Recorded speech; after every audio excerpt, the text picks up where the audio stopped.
गरीब बहू की बैलगाड़ी वाली ताजा सब्जी। मोती भूरा जल्दी चल, आज हमें बहुत सारी सब्जियां बेचनी है। प्रिया अपनी बैलगाड़ी में ताजी सब्जियां लेकर जल्दी जल्दी गांव के एक नुक्कड़ पर जाती है, जहां कुछ लोग पहले से ही उसके आने का इंतजार कर रहे थे। बहन जी, मुझे लगा आज आप आएंगे ही नहीं। मैं तो कब से आपके आने का इंतजार कर रहा था। मुझे 1 किलो टमाटर, 200 सहजन, 1 फूल गोभी दे दीजिए, साथ में धनिया भी दे दीजिएगा। मैं तो यही सोच रहा था कि अगर आज आप आएंगे नहीं तो मेरे घर में आज सब्जी ही नहीं बनेगी, क्योंकि आपके जैसी ताजा सब्जी मंडी में और कहीं मिलती ही नहीं है। माफ कीजिएगा, आज मुझे आने में थोड़ी देर ही हो गई, क्योंकि यहाँ से आने से पहले मुझे गांव के दूसरे नुक्कड़ में भी सब्जियां बेचनी होती है और आज वहाँ काफी भीड़ थी, इसीलिए यहाँ आने में थोड़ा ज्यादा टाइम लग गया। अरे कोई बात नहीं बहन जी, हम आपकी ताजी सब्जियों के लिए थोड़ा इंतजार कर सकते हैं। अपने ग्राहकों की बात सुनकर प्रिया मुस्कुरा देती है और जल्दी से उनकी सब्जियां बांध कर उन्हें दे देती है। ग्राहक भी पैसे देकर अपने घर चले जाते और प्रिया अपनी बैलगाड़ी लेकर शहर की तरफ चल देती है। आज तो गांव में ही मेरी आधे से ज्यादा सब्जियां बिक गईं। प्रिया अपनी ताजा सब्जियों से भरी बैलगाड़ी लेकर शहर के एक बड़े से फ्लैट के गेट के सामने जाती है, जहां एक दरबान उसके लिए दरवाजा खोलता है और प्रिया अपनी बैलगाड़ी लेकर फ्लैट के गार्डन की तरफ जाती है। आओ आओ, ताजी सब्जी ले लो। प्रिया की आवाज सुनकर फ्लैट के सभी लोग झुंड बनाकर उसकी बैलगाड़ी को घेर लेते हैं और सिर्फ 10 मिनट में उसकी सारी सब्जियां खरीद लेते हैं। अरे वाह, आज तो दोपहर से पहले मेरी सारी सब्जियां बिक गई, अब मैं आराम से घर जा सकती हूँ। प्रिया सब्जी बेचकर बहुत खुश थी। वो खुशी खुशी अपने घर जाती है। क्या बात है बहू, आज तो तू जल्दी घर आ गई। हाँ माँ जी, आज बहुत जल्दी ही मेरी सारी सब्जियां बिक गई। अच्छा हुआ बहू जो तूने बैलगाड़ी में सब्जी बेचना शुरू किया। अगर तू ऐसा नहीं करती तो पता नहीं हम मदन का इलाज कैसे करवा पाते। आखिर प्रिया ने बैलगाड़ी में सब्जी बेचना क्यों शुरू किया? इस परिवार की ऐसी क्या मजबूरी हो गई जो गरीब बहू को बैलगाड़ी लेकर गांव से शहर सब्जी बेचने के लिए घूमना पड़ रहा है? जानने के लिए चलिए कहानी में थोड़ा पीछे चलते हैं। शिवपुरी गांव में मदन नाम का एक किसान रहता था। वो बहुत गरीब था, लेकिन उसे अपने खेत में सब्जियां उगाना बहुत पसंद था। पता नहीं मेरी सब्जियों को किसकी नजर लगी है। यहाँ आसपास के सभी किसानों की सब्जियां ताजी, फ्रेश और बड़ी बड़ी होती हैं, लेकिन मेरी सब्जियां उसमें न ताजगी है और न ही वो बड़ी हैं। मदन अपने खेत में बहुत ही मेहनत से काम करता और सब्जियां उगाता था, लेकिन उसकी सब्जियां बहुत छोटी होती थी और बड़ी बेजान लगती थी। इसीलिए जब मदन अपनी सब्जियों को थोक में बेचने के लिए सेठ धनियाराम के पास जाता है तब। अरे भाई मदन, तेरी सब्जियों में तो जान नहीं है, कोई भी तेरी सब्जियां खरीदना नहीं चाहता है, लेकिन तू मेरा पहचान वाला है, इसलिए मैं तुझे इन सब्जियों के 100% में से 60 ही दे पाऊंगा। लेकिन सेठ जी, ये तो बहुत कम है। इतनी मेहनत करने के बाद, खेत में दिन रात काम करने के बाद अगर इतना कम पैसा मिलेगा तो हम गरीब खाएंगे क्या? अरे मदन, मैं तेरी परेशानियां जानता हूँ, इसीलिए तेरी सब्जियां खरीद रहा हूँ। अगर तुझे अपनी सब्जियां बेचना है तो बेच, वरना तू बाजार में कहीं और जाकर भी अपनी सब्जियों को बेच सकता है। सेठ धनियाराम बहुत ही लालची आदमी था। वो अक्सर मदन को बेवकूफ बनाकर बहुत ही कम रेट पर उसकी सारी सब्जियां खरीद लेता था। नहीं सेठ जी, अगर इन सब्जियों के लिए आप पैसे नहीं दे रहे हैं तो और कोई क्या ही देगा। आप ही इन सब्जियों को खरीद लीजिए। अरे अगर तू कहता है तो ठीक है, मैं तेरी सब्जियां खरीद लेता हूँ। ना चाहते हुए भी मदन धनियाराम को बहुत ही कम पैसे में अपनी सारी सब्जियां बेच देता है। मदन धनियाराम से पैसे लेकर मंडी से घर वापस जाने लगता है। मदन के घर पर, बहू तू सुई सूता लेकर बबली के फ्रॉक के साथ क्या कर रही है? माँ जी, बबली का फ्रॉक जगह जगह पर फट गया है, इसीलिए मैं सिलाई करके उसमें सूते से एम्ब्रॉयडरी कर रही हूँ, ताकि वो दिखने में पुराना नहीं बल्कि नया नया लगे। प्रिया बबली की फ्रॉक पर फूलों की एम्ब्रॉयडरी करती है, जिससे उसकी पिंक कलर की फ्रॉक में ब्लू कलर की फूलों की एम्ब्रॉयडरी दिखने में बहुत सुंदर लगती है। वाओ मम्मी, आपने मेरे फ्रॉक को कितना सुंदर बना दिया है। मैं इसे पहनकर खेलने के लिए जाऊंगी। बबली प्रिया के बनाए फ्रॉक को पहनकर खेलने के लिए जाती है, जहाँ बच्चे तो बच्चे बल्कि पड़ोस की औरतें भी बबली की ही फ्रॉक को देख रही थी। बबली, तेरी फ्रॉक बहुत सुंदर है। तेरी मम्मी ने फ्रॉक कहाँ से खरीदा है? बड़ा ही सुंदर लग रहा है ये तो। अरे पागल, मेरी मम्मी ने ये फ्रॉक कहीं से खरीदा नहीं है, बल्कि उन्होंने अपने हाथ से ये फ्रॉक खास मेरे लिए सिला है। इतना कहकर बबली सबके साथ खेलने लगती है। अरे बहन, जरा वहाँ देखो, प्रिया ने अपनी बेटी के फ्रॉक में कितनी सुंदर एम्ब्रॉयडरी की है। मेरी बेटी लाडली को तो प्रिया के हाथ की एम्ब्रॉयडरी बहुत पसंद है। वो मुझे भी वैसी एम्ब्रॉयडरी करने के लिए कहती है, लेकिन मुझे तो एम्ब्रॉयडरी करनी आती नहीं है। पड़ोस की औरतें इस तरह से बातें करने लगती हैं। वहीं प्रिया के घर पर, पता नहीं आज मदन की सब्जियां बिकी भी होंगी या नहीं। मुझे भी कब से वही चिंता हो रही है माँ जी। पता नहीं मदन जी कब घर वापस आएंगे। इनकी कमाई कुछ खास अच्छी नहीं होती और ससुर जी इतनी उम्र में भी कारखाने में काम करते हैं। प्रिया के ससुर राजेश बहुत ही अच्छे आदमी थे। वो एक कारखाने में बड़े बड़े सामान को पीठ पर लाद कर उसे दूसरे कंटेनर में रखते थे। राजेश को काम करते करते शाम हो जाती है और वो कारखाने से छुट्टी होने के बाद घर वापस आ जाता है। मदन भी धीरे धीरे चलकर अपने घर आ जाता है। मदन बेटा तू आ गया, ले पानी पी और बता तेरी सब्जियां बिकी या नहीं। सेठ ने सब्जियां खरीदने में कोई ड्रामा तो नहीं किया? नहीं माँ, सेठ जी ने तो कुछ नहीं किया, उल्टा उन्होंने मेरी छोटी मोटी मुरझाई हुई सब्जियों को खरीद लिया। अरे वाह, आपकी सारी सब्जियां बिक गई, तो इसका मतलब ये है कि आज तो आपने अच्छे खासे पैसे कमाए होंगे। फिर आपका मुंह क्यों उतरा हुआ है? क्या बताऊं प्रिया, मैं सुबह से रात तक अपने खेत में काम करता हूँ। ज्यादा कीटनाशक दवाइयों का भी इस्तेमाल नहीं करता हूँ, लेकिन पता नहीं क्यों मेरी सब्जियां बाजार की ताजा सब्जियों जैसी क्यों नहीं होती हैं। क्यों वो छोटी छोटी होती है? इतना कहकर मदन उदास हो जाता है और फिर दुखी होकर चाय पीने लगता है। घर वाले मदन की हालत अच्छे से समझते हैं, इसीलिए। मदन बेटा मुझे पता है तो हमारे खर्चों के बारे में सोचकर इतना परेशान है, लेकिन बेटा तुझे इतनी चिंता करने की जरूरत नहीं है, सब कुछ ठीक हो जाएगा। सुनिए माँ जी, बिल्कुल सही कह रही हैं। आप चिंता मत कीजिए। अगर आपके खेत में सब्जियां सही से नहीं उग रही हैं, तो मुझे लगता है कि आपको अपने खेत में अच्छा खाद डालना चाहिए। प्रिया, अपने खेत में अच्छा खाद मैं भी डालना चाहता हूँ, लेकिन अच्छा खाद काफी महंगा होता है। अगर मैं खाद खरीदने में ही सारे पैसे खर्च कर दूंगा तो घर में खाने पीने के लिए पैसे कहाँ से आएंगे? मदन प्रिया की बात पर ज्यादा ध्यान नहीं देता है। वो अपने खेत में अपने हिसाब से ही काम करता है और वही छोटी छोटी मुरझाई हुई सब्जियां उगाता है। ऐसे ही दिन गुजरते हैं। एक दिन, क्या बात है बेटा, बड़ा खुश लग रहा है। माँ, इस बार मैंने अपने खेतों में अच्छी क्वालिटी के बीज उगाए हैं और मैंने खुद खाद बनाकर खेत में डाला है। आप देखना माँ, इस बार मेरे खेत में अच्छी सब्जी उगेगी। हाँ बेटा, मुझे यकीन है ऐसा ही होगा।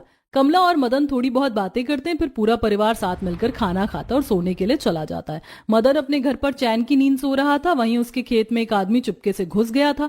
उस आदमी के हाथ में खेत खराब कर देने वाले कीड़ों से भरा एक जार था। इस आदमी का नाम सुंदर था और इसके इरादे ठीक नहीं थे। अरे आज तो मैं मदन तेरा पूरा खेत खराब कर दूंगा। तेरी वजह से मैं बर्बाद हो गया हूँ, अब बर्बाद होने की बारी तेरी है। सुंदर एक हलवाई था और उसकी बहुत बड़ी मिठाई की दुकान थी। मदन उसकी मिठाई की दुकान पर काम करता था। सुंदर बहुत ही लालची और मतलबी आदमी था। वो अपनी मिठाइयों में काफी मिलावट करता था। उसकी मिलावट वाली मिठाई खाकर लोगों की तबीयत खराब हो जाती थी, लेकिन सुंदर को इससे कोई फर्क नहीं पड़ता था। एक दिन सुंदर गल्ले पर बैठकर पैसे गिन रहा था। मालिक, हमें अपनी मिठाइयों में इतनी ज्यादा मिलावट नहीं करनी चाहिए, इससे लोगों की तबीयत खराब होती है। अरे तू 2 कौड़ी का आदमी, अब तुम मुझे बताएगा मुझे क्या करना है और क्या नहीं। नहीं मालिक, वो बात नहीं है। आए दिन लोग हमारी दुकान पर आकर हमारी मिठाइयों की कंप्लेन करते हैं। वो कहते हैं कि हमारे यहाँ की मिठाई खाकर उन्हें डायरिया हो गया, तो किसी को कब्ज की समस्या हो गई। अरे ऐसा कुछ भी नहीं है, उन्हें ये प्रॉब्लम पहले से ही हो रही होगी, लेकिन वो बस मुझसे कंपनसेशन लेने के लिए झूठ बोलते हैं। मदन को पता था कि सुंदर झूठ बोल रहा है, क्योंकि उसने खुद मिठाइयों को डालडा से बनते हुए देखा था। मदन को सुंदर जैसे लालची और मतलबी आदमी के लिए काम करना बिल्कुल पसंद नहीं था, लेकिन वो अपनी मजबूरी की वजह से उसके पास काम कर रहा था। एक दिन मदन मिठाई की दुकान पर काम कर रहा था, तभी एक आदमी दुकान पर आता है। ओए, तेरा मालिक कहाँ है, उसे बुला। मदन अंदर जाकर सुंदर को बुलाता है। मनोज जैसे ही सुंदर को देखता है, वैसे ही वो उसका गला पकड़ लेता है। अरे तेरी वजह से मेरे भाई की मौत हुई है। मेरा भाई तेरी दुकान की मिठाई खाया करता था। डॉक्टर ने बताया कि बहुत ज्यादा डालडा खाने की वजह से मेरे भाई की मौत हुई है। अब मैं तुझे नहीं छोड़ूंगा। तुम ऐसे मुझे मार नहीं सकते हो, हैं? तुम्हारे पास क्या सबूत है कि मैं अपनी मिठाइयों को डालडा में बनाता हूँ? सुंदर की बात सुनकर मनोज को और गुस्सा आ जाता है और वो उसे और जोर से पीटने लगता है। मनोज सुंदर को काफी बुरी तरह से मार रहा था, इसीलिए कुछ लोग पुलिस को बुला देते हैं। ओए, तुम इस मिठाई वाले को क्यों मार रहे हो?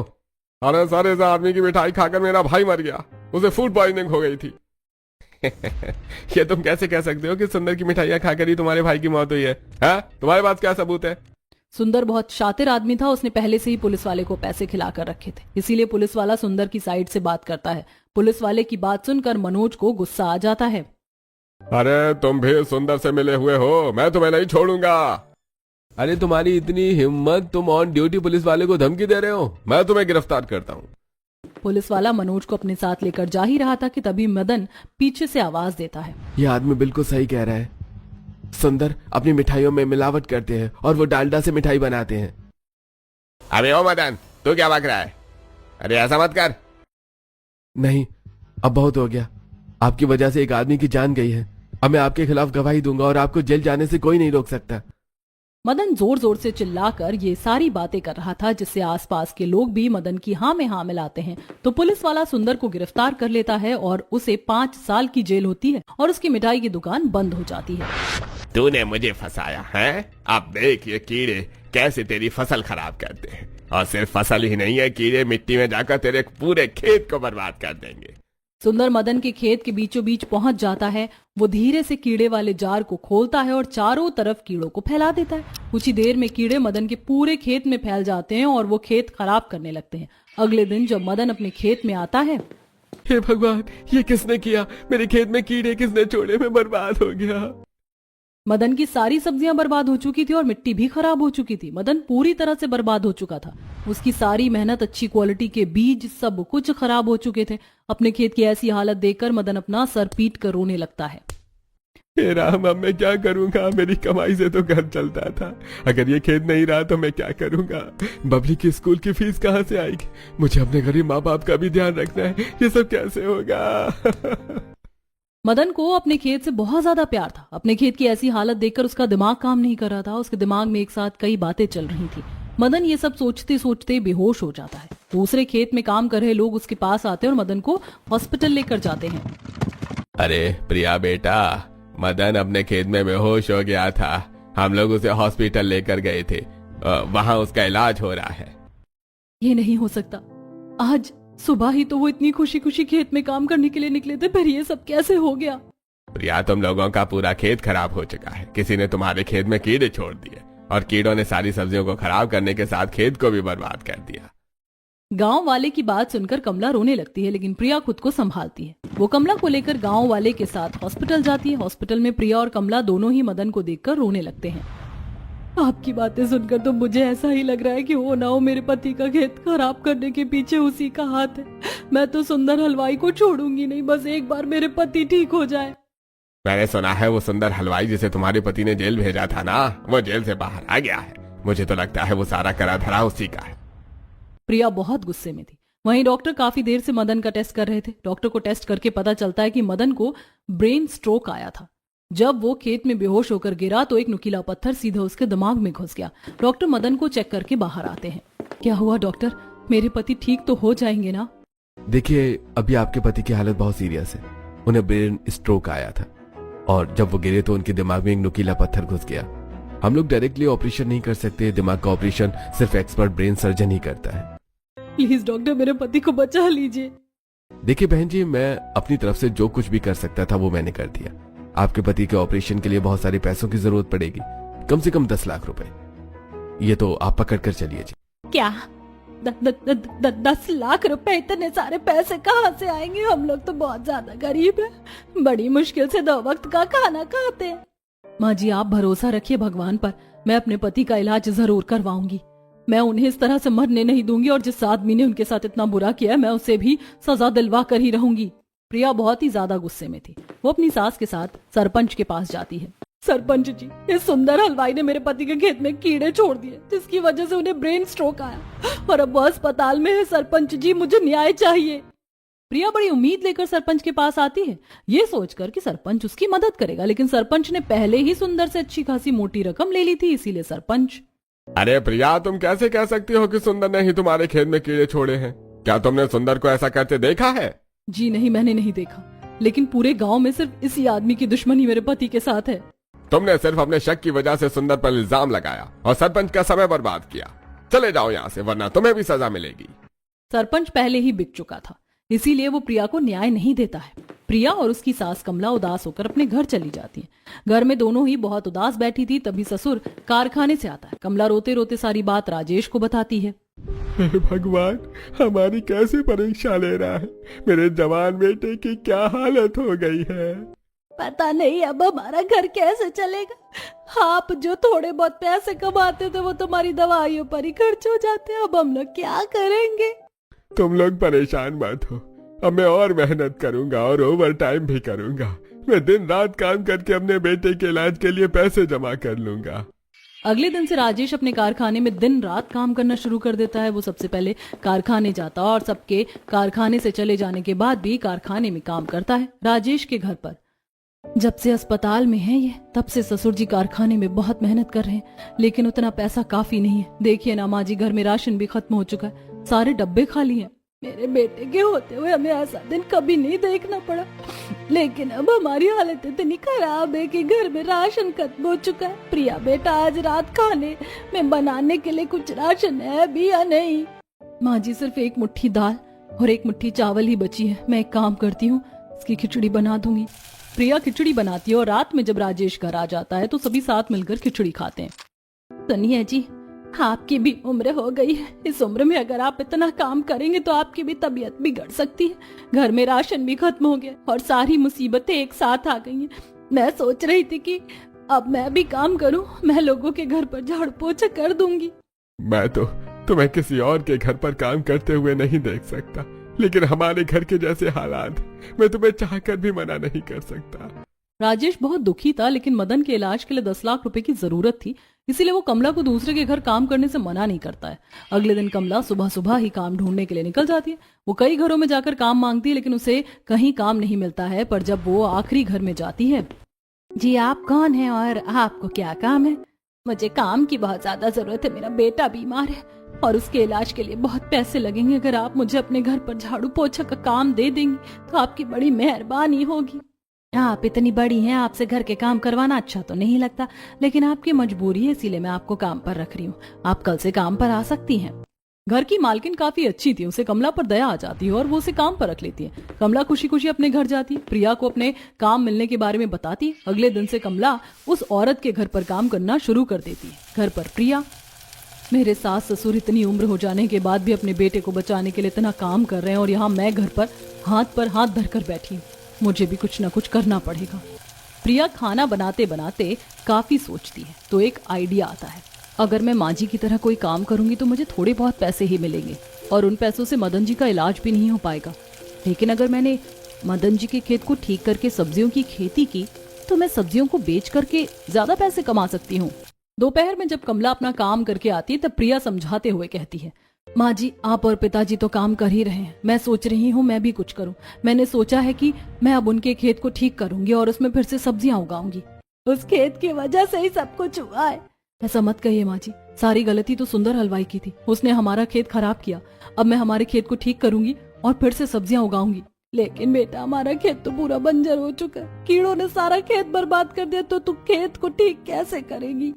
माँ जी, कॉलेज में मैंने एग्रीकल्चर की पढ़ाई की थी, उसमें हमें खेत में लगे हुए कीड़ों को साफ करके उसी खेत में फिर से खेती करने के बारे में सिखाया गया था। आप चिंता मत कीजिए, मैं कर लूंगी। प्रिया बेटा, मुझे तेरे ऊपर पूरा विश्वास है, तुझे जो करना है कर, मैं तेरे साथ हूँ। अगले दिन कमला और राजेश अपने अपने काम पर चले जाते हैं। प्रिया अपनी अटैची से अपनी पुरानी किताबें निकालती है और उसमें से कीड़े लगे हुए खेत को ठीक करने के बारे में पढ़ती है। मैंने बिल्कुल सही सोचा था, मैं अभी भी अपने खेत को ठीक कर सकती हूँ, बस थोड़ी मेहनत लगेगी। प्रिया अपने खेत में जाती है और खेत को देखकर ही समझ जाती है कि उसके खेत में सुंदर हलवाई ने कटवर्म डाला था, जो सब्जियों को ऊपर से ही नहीं बल्कि जड़ों से खराब कर देता है और साथ में मिट्टी की उर्वरा शक्ति भी खराब कर देता है। कीड़े की पहचान तो हो गई है, अब बस काम शुरू करना है। प्रिया धूप में अपनी साड़ी का पल्लू सिर पर डालकर सारी बची हुई सब्जियों को जड़ से उखाड़कर कोने में करती है और खेत से सारी पत्तियों को साफ करती है। फिर वो 5-10 ml नीम के तेल में 1 लीटर पानी मिलाकर पूरे खेत में छिड़कती है। इस घोल को छिड़कने के बाद खेत में बचे हुए कीड़े भी भाग जाएंगे, लेकिन मुझे 1 हफ्ते तक बार बार ये काम करना होगा। प्रिया नीम के घोल का छिड़काव करके घर चली जाती है। देखते ही देखते हफ्ता गुजर जाता है। 1 हफ्ते बाद प्रिया अपने खेतों में बैलों से जुताई करती है और ऊपर की सारी खराब मिट्टी हटा देती है और खेत में कीड़े मारने वाली जैविक दवाइयों का छिड़काव करती है। फिर वो बैल से हल को बांधकर पूरे खेत में जुताई करती है और खेत में गोबर की खाद, वर्मी कंपोस्ट डालकर खेत की उर्वरा शक्ति को बढ़ाती है। कुछ दिन ऐसे ही बीतते हैं। प्रिया, तुमने तो कहा था कि तुम खेतों में सब्जियां उगाकर बेचोगी, लेकिन तुम तो खेतों में कोई काम ही नहीं कर रही हो। माँ जी, हमारे खेत की मिट्टी बहुत अच्छी है, लेकिन अभी तक उसमें अच्छी खाद ना पड़ने की वजह से वो थोड़ी खराब हो गई थी, इसीलिए मैं इतनी मेहनत कर रही हूँ। खेत अब तैयार है, कल से मैं उसमें सब्जियां बोऊंगी। अगले दिन प्रिया खेत में जाती है और खेत में सारी साग सब्जियों के बीज लगा देती है। फिर खेत में पानी डालकर वो उसे छोड़ देती है। कुछ दिनों में प्रिया के खेत में बड़ी बड़ी ताजी ताजी सब्जियां उग जाती हैं। प्रिया कमला को लेकर खेत आती है। बेटा, तुम्हारी लगाई सब्जियां तो कितनी ताजी और बड़ी बड़ी हैं, इसे तो देखकर कोई भी खरीद लेगा। हाँ माँ जी। प्रिया और उसकी सास कमला मिलकर सारी सब्जियों को काटती हैं और फिर प्रिया सब्जियों की बोरी सिर पर रखकर सेठ धनियाराम के पास उसे बेचने के लिए जाती है। अरे ये सब्जियां तो बहुत ताजी हैं, इसकी तो अच्छी कीमत मिलेगी। है, तुम्हारी सब्जियां अच्छी तो हैं, लेकिन मैं तुम्हारी सब्जियों के लिए 70% पैसे ही दूंगा, क्योंकि मंडी जाते जाते सब्जियां मुरझा जाएंगी। प्रिया बहुत समझदार थी, उसे पता था कि सेठ धनियाराम उसकी सब्जियां देखकर लालच में आ गया है, इसीलिए प्रिया चिढ़ते हुए कहती है, मुझे तुम्हें अपनी सब्जियां नहीं बेचनी है, मैं खुद ही सब्जियां बेच लूंगी। इतना कहकर प्रिया घर वापस आ जाती है। मेरे पास तो ठेला भी नहीं है, मैं अपनी सब्जियां कैसे बेचूंगी। प्रिया ये सब सोच ही रही थी कि तभी उसकी नजर उसके बैल की तरफ जाती है। अरे हाँ, मैं तो बैलगाड़ी में अपनी सब्जियां बेच सकती हूँ। हमारे खेत में बहुत समय से एक टूटी हुई बैलगाड़ी पड़ी है, मैं उसे ठीक करके उस पर सब्जियां बेच सकती हूँ। प्रिया सीधा अपने खेत में जाती है और टूटी हुई बैलगाड़ी के टूटे हुए हिस्से में नई लकड़ी लगाकर उसे ठीक करती है और फिर वो अपने घर में पड़े पुराने रंग से बैलगाड़ी को रंग देती है, जिससे वो देखने में काफी अच्छा लगता है। प्रिया अपने बैल को बैलगाड़ी में बांधकर उसमें सब्जियां रखकर सब्जियां बेचने के लिए निकल जाती है। ले लो ताजी सब्जियां ले लो, ऐसी सब्जियां और कहीं नहीं मिलेंगी। प्रिया की बैलगाड़ी देखकर लोग उसके पास आते हैं और उसकी ताजी सब्जियों को देखते हैं। आपकी सब्जियां तो काफी बड़ी और ताजी हैं। आप मुझे आधा किलो टमाटर, 1 किलो सेम, धनिया पत्ता दे दीजिए। प्रिया अपनी बैलगाड़ी से उतरती है और अंकित को उसकी सब्जियां देती है। अंकित को ताजी सब्जियां ले जाते देखकर और भी लोग प्रिया की बैलगाड़ी वाली ताजी सब्जियां खरीदने के लिए आ जाते हैं। प्रिया गांव के अलग अलग गली में जाकर अपनी सब्जियां बेचती है। ऐसे ही दिन गुजरने लगते हैं। गांव वालों को अब मंडी जाकर ताजी सब्जियां खरीदनी नहीं पड़ती थी, क्योंकि प्रिया उन्हें अपनी बैलगाड़ी से उनके घर पर ही सब्जियां पहुंचा देती थी। एक दिन अंकित मुस्कुराते हुए कहता है, अरे बहन जी, मैंने सुना है कि आपके पति बहुत बीमार हैं। हाँ, इसीलिए आप बैलगाड़ी में सब्जी बेचती हैं। मेरे पास इतने पैसे तो नहीं है कि मैं आपकी मदद कर सकूं, लेकिन हाँ, आपको एक आइडिया दे सकता हूँ। जिस तरह से आप गांव में गली गली घूमकर सब्जियां बेचती हैं ना, वैसे ही आपको शहर जाकर सब्जियां बेचनी चाहिए। वहाँ लोग अपने फ्लैट में रहते हैं और मॉल की बासी सब्जियां खाते हैं। अगर आप उन्हें ताजी सब्जियां देंगी ना, तो वो आपको अच्छे पैसे देंगे। आपका आइडिया तो बहुत अच्छा है, थैंक यू। अगले दिन प्रिया गांव में बैलगाड़ी से सब्जी बेचने के बाद शहर के फ्लैट में सब्जी बेचने के लिए जाती है, लेकिन जैसे ही वो एक फ्लैट के बाहर पहुंचती है, गार्ड उसे गेट के बाहर ही रोक देता है। ओए पागल औरत, अपनी बैलगाड़ी लेकर कहाँ घुसी चली जा रही है? मैं तो बस सब्जी बेचने के लिए जा रही हूँ। तुम इस गेट के अंदर नहीं जा सकती, समझी? प्रिया दरबान से ज्यादा बहस नहीं करती है और गेट के बाहर खड़े होकर चिल्लाने लगती है, सब्जी ले लो, सब्जी, ताजा ताजा सब्जी, ऐसी सब्जी आपके मॉल में नहीं मिलेगी। प्रिया की आवाज सुनकर एक औरत अपने फ्लैट से बाहर आती और प्रिया की बैलगाड़ी की ताजा सब्जी देखकर उसे खरीद लेती। वो औरत फोन करके अपने और दोस्तों को भी बुला लेती है। तुम्हारी सब्जी तो बहुत ताजा और बड़ी बड़ी है, अब से तुम रोज आकर यहाँ हमें सब्जियां दे जाना।